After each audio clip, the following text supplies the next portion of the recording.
Good evening, and welcome to CITI Media Reporter. I'm Howard Homanoff, and thank you for joining us tonight.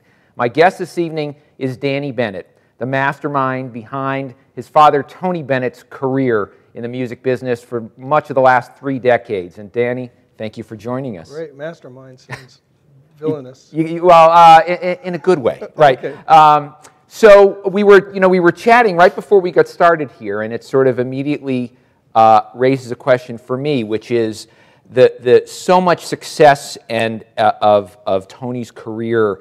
You know, we can go back many decades, but certainly I'm thinking in the last, the kind of MTV generation forward, and probably which has probably so much surprised people from the outside maybe. Yeah. How much of that is the serendipity of who knew versus wow, here's kind of the thoughtful, crafted approach to how we're going to do this? Well, I mean, it's a good question and a hard one to answer because, we were talking about how important the stars being aligned is to, anything that we do in this industry, or any industry, right. Really. Sure. You can hope. I think the advantage, and what's a little difficult for me to answer, is the advantage I have is having grown up in the industry, in the business. Tony's first contract with Columbia Records is a page and a half. And I've had, again, the opportunity. The lunch contract would be much longer than that today. Exactly, Right, yeah. Exactly. So, I mean, I've had the advantage of being able to read this. He's been with Columbia Records since 1951 and continues to be there. And so it's interesting, and it's actually would be a great class in itself. To read you read the contract from the page and a half to now where it's 240 pages, but you see you actually witness and see the evolution of the industry through the word, which was pretty interesting for me. When I got involved with Tony, and I call him Tony professionally, because it's tough to say Dad needs more royalties or whatever, advance. Taken seriously. The advantage was that around 1979, the industry was coming out of the 60s. It was a very difficult time for artists such as Tony and Sinatra and Streisand and right. People who were doing what they call middle of the road music. The onslaught of the Beatles in the 60s took everyone by surprise. Into the 70s, we kind of got more into the corporate rock aspect of things, and those artists were kind of put aside, except for a couple of the hits. Tony had San Francisco and Once in My Life and Shadow Your Smile, Sinatra, I Did It My Way, and those kind of things. Streisand kind of reinvented herself with these duet records that she did, almost disco-ish. So it was interesting to see that evolution. So in '79, when I got involved with Tony, he was doing a lot of Vegas, and Vegas was changing. It was like 18 weeks contracts, and kind of getting stuck there. And I've always had an appreciation for the art of what he does. All right, and one of the great stories that I learned very early on, time when around the dinner table. An attorney became the president of Columbia Records. And now that sounds passé, but at the time, when Johnny Mercer owned Capitol Records, Sinatra had Reprise, it was an artist-run business. Then all of a sudden, a lawyer was going to be a president. This was unheard of. And who was the lawyer? Clive Davis. Clive Davis. Yeah. He's done okay for himself. He's done fine. But at the time, it was a very, very jarring and shocking thing, and the impulse was to kind of fit the artist to marketing. You got to do more contemporary songs. People were doing Beatles songs and those kind of things, and it wasn't working for Tony and a lot of artists at the time. It wasn't true to the art. So the story that was kind of made a difference for me in terms of my attitude, and I'm getting to the point about why it's important to understand how and what came first, chicken or the egg. Right. Duke Ellington was with Columbia Records, and at the time, Tony told me he saw him at the studio. He was going to see, as he said, the boss, Clive Davis, to get a raise. He went into Clive's office, and Clive said, you know, Duke, I have some news for you. We're going to have to drop you from the label. And Duke said, why? I don't understand. He goes, well, you're not selling enough records. And Duke said, well, I really don't understand. I thought I was supposed to make them, and you were supposed to sell them. Okay, so and then he walked out. So that was a very kind of crucial moment for me to understand that our job as marketers, okay, is to fit the marketing to the artist and find ways to take the true artist and bring that to a larger audience. And it's a lot more difficult to do, but it stays true to the legacy. I often say I don't handle a career, I handle a legacy. Yeah. And there's a whole different attitude in terms of you don't just take the money and run, because it's an investment, it's a long-term investment. It has to be a solid foundation. So when I started working with him, I felt that when I watched him perform, that his music transcended for me, and I thought, hey, nobody says that you have to be a certain age to go see Van Gogh in a museum, right? Right, yeah. And it's a simple concept, but so I was convinced that it just like a president, like running for president. I think that's kind of what I did with Tony, is got him to the people. Put him in front of college folks at the time, put him on shows that, it was at one point, we were doing a college show, Tony was performing with between 9 Inch Nails and PJ Harvey in front of 60,000 kids. Tony turns to me and says, can I ask you something, would Frank do this? And I said, no, he wouldn't, and that's exactly why we're doing it. And so he got it, and Tony's a brilliant in terms of understanding what's necessary in order to create your own, your own niche and your own environment. Well, how do you, that does that answer your question? I know it's a roundabout way, but it's important to understand the distinction. Right, no, I think it feels to me like there's both, right? Yeah. I mean, obviously, there are certain things that if the stars weren't aligned, don't happen, but you also got to manage the stars, no pun intended. A little bit. Meet opportunity with preparedness. Yeah. That's what Tony always says. Yeah. And it's true. If you're not willing to take chances, if you're not willing to, I don't even like to call them mistakes because they're not mistakes. Steve Ross, who ran Time Warner, right. He would never fire somebody for making a mistake because he used to say, if you weren't making mistakes, you weren't moving the needle. Yeah. And if you're not moving the needle, I don't want to be working with you. Yeah.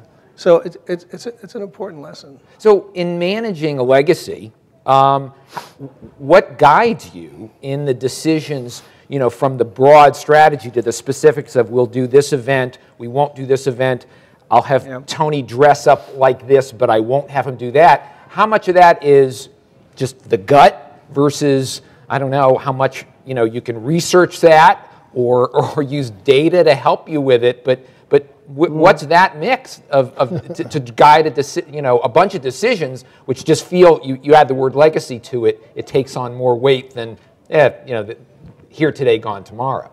I mean, for me, it's it sounds simple, and like I said, my advantage is that I've grown up in the business, so I've seen a lot of, early on in my life, I've seen a lot of successes and failures. I grew up in the 60s with the Beatles. I have to admit that, they wore everything on their sleeves. So not only were, in terms of the music, in a very short period of time, really, 64 to 69, you had not only from the music side taking chances and pushing the envelope, but a cultural move with every record that they did. They were very open about their private lives and their business lives, and if you were involved with that, you saw it and understood it. I learned a lot from that. I learned how marketing is not a bad word. It's the balance of art and commerce. The Beatles were experts at the balance of art and commerce. They made their commerce, they made their marketing an integral, fun part of what it was that they were trying to do artistically. And they didn't shy away from that. So the selling out aspect was wasn't important to them. Doing a song in 2 minutes and 50 seconds became a canvas. It's a challenge for them. So they reveled in that. Their heroes were Buddy Holly and the Everly Brothers, and so they took an album to mean that it was a collection of singles, which is really interesting because they didn't have albums; they grew up on singles. Does the artist have to be an integral part of the marketing for it to succeed, or can somebody else? I mean, you're in a pretty unique position that it's your father. It's kind of literally growing up with the artist and his art. But how much does the artist need to be involved versus the Duke Ellington? You sell, I'll make records. As a marketer, I believe you need to listen. And it's not so much that the artist is always involved. The artist, it always starts there because you can't, unless, look, there's McDonald's and then there's Tiffany's, right? So 3 billion hamburgers sold. You can do that, and a lot of people are going to like that. Politics, same thing. You can have Ronald Reagan, who will listen to what everybody says, or you're going to have Obama, who's going to march to his own drum, right? So it depends on who the artist is. But for a true artist with a legacy and a future, you have to listen to what that artist wants to achieve, and then as a marketer, understand and figure out ways that you're going to be able to nurture that and reach it. We have, when I say we, notice I just naturally say that. I have a team of people that I work with, and it's not just one person. It's a team of people that I've had for 25 years over this period of time, and they really understand what it is that we're going after, and it's important for us to keep true to that. We need to reinvent Tony every year, which is strange. I mean, if you think about this, we reinvent Tony, but he does the same thing. Right. He's singing the Great American Songbook. Right. But see, Tony is always taking chances himself with his music. And so it's not attention to him. When you say, excuse me, you're reinventing him every year, it is an attention that, hey, nobody needs to reinvent. I mean, it's sort of kind of a part of what you just have to do. What generational, if we don't keep an eye on the upcoming generation. So, we just did this Cheek to Cheek with Lady Gaga. Our first duets record, which, Tony has sold 10 million records in the last 10 years, which is pretty incredible with all this talk of, oh, no one sells records anymore, no one's buying anymore. And here's Tony selling 10 million records. Adele sold 10 million records of the one record, over an 8-year period. Over an 8-year period, Tony's, so you have to look at it that way. So it's pretty interesting from that perspective. Cheek to Cheek really has been such a phenomenal success. Oh, what I was going to say, I'm sorry, but Lady Gaga in our first 2006, how old was she? She's 28 now. And you look at it and you go oh my goodness, it's 20-year anniversary of MTV Unplugged, and those quote unquote kids that were listening to Tony. I considered I was really going for 30-year-olds and those guys, but they're approaching 50. Right. Yeah. And that's you're vested. You're invested in your. It's kind of building your infrastructure, and we continue to do so. So with Lady Gaga and that audience, knowing who Tony Bennett is and understanding that there's other. It's. For me, the biggest accomplishment that Tony achieved in the '90s with MTV Unplugged is he really heralded in the iTunes. The iTunes generation, where it's okay to have the Pixies and Nirvana and Pearl Jam, and Billie Holiday and Tony Bennett. It's okay. Yeah. And it wasn't okay before that. Yeah. Yeah. And I think that's one of his greatest accomplishments, and he continues to do it, and he's 88 years old. Well, it reminds me, and you had produced, or your team had produced this terrific documentary a couple years ago, The Zen of Bennett, which I really loved, and there's this great moment where I think it's around the John Mayer session, and Tony says, I don't do demographics. Everybody's favorite part. I don't do demographics. I sing to all the people.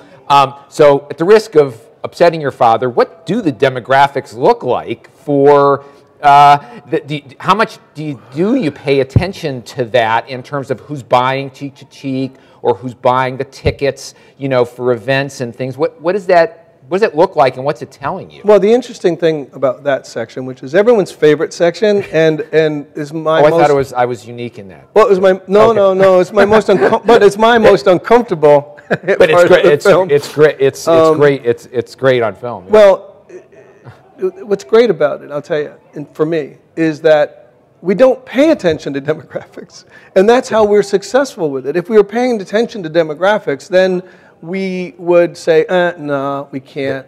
No, well, we shouldn't go there. We go everywhere, right? So that's what I was explaining in the film. But from Tony's point of view, he's so zeroed in on he doesn't like demographics. He doesn't really understand that that's exactly what we're accomplishing. But that's okay because he's in the eye of the storm. Yeah. And I often say to him that you're in the eye of the storm, but you know, when I'm walking down the street, it happened to us, you know, last spring. School bus drives by, but I'm talking about middle school kids chanting Tony and waving, and he just stared at me and goes, "This is incredible." Yeah. So to a certain extent, for him, it's a little bit unbelievable, right? For me, it's not. I'm like, there you go. Yeah. You know. Yeah. What demographics? So how have you, from a marketing perspective, have things changed for you in the last, 5 years, 10, 25, in terms of the way you take, again, a guy doing the same stuff to some degree, which is, again, those great songs and, and he's still got the tie and the look, right? What did he say in the film? He said, my tie. He says, I like to be different. Yeah, I mean, well, there you go, though. There it is. So, but marketing that, how have you been changing? Dealing with social media and online video and all these other platforms. How's that been changing for you?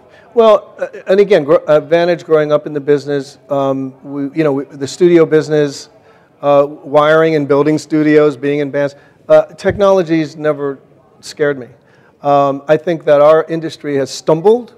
Because you had a lot of people who didn't understand the technology. As far as I'm concerned, it's all data, right? So it's like water. It flows. And it doesn't matter what pipe you put in. If it's a jukebox or if it's Spotify, to me they're the same thing. Yeah. It satisfies the same need. Your public relations is the same. Is it magazines? Is it People? Life magazine? We don't have Life magazine anymore. But we have Facebook and we have social. We're able to reach the fans directly, which is something everybody loved to do. The Beatles had their fan club religiously every Christmas. They do a Christmas message. It's all the same principle. It's just that we have greater opportunity right now. And understanding, the most important thing is to understand your tools. All right. So in business school, you learn your tools. Everyone has the same paints, right? The difference between Rembrandt and the Impressionists were that the paints changed. They got brighter colors, all right? And Gauguin and Van Gogh, they painted differently. Monet did different. We all have the same tool set. It depends on what our creativity is, and that's something you can't learn in school. Danny, one of the things I want to ask you a little bit more about is the technology around the business and how much, people think in a creative endeavor, I'm a creative guy, right? I'll let somebody else know technology, but how much did you have to learn about technology, understand it to be able to succeed in the whole creative and marketing enterprise? Yeah, I mean, as I was saying, understanding your tools is the most important part of anything being creative. If you're an artist, you have to understand how to mix colors, if you're a painter. And understanding the studio, so that as an artist you can get what it is that you're going after. Producers play a huge role there, but it's always great when you have artists who understand production and can eliminate the middleman. It's always a great thing. But for me, was never scared of technology, and I view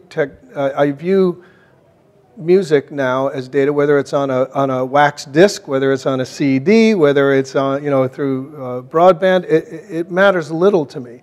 And the basic components, the 101 of marketing, of fan clubs, social networking, of distribution. They're all the same. So, the jukebox came about when somebody had the smart idea of like, hey, people can't listen to their records when they go out and eat, right? Right.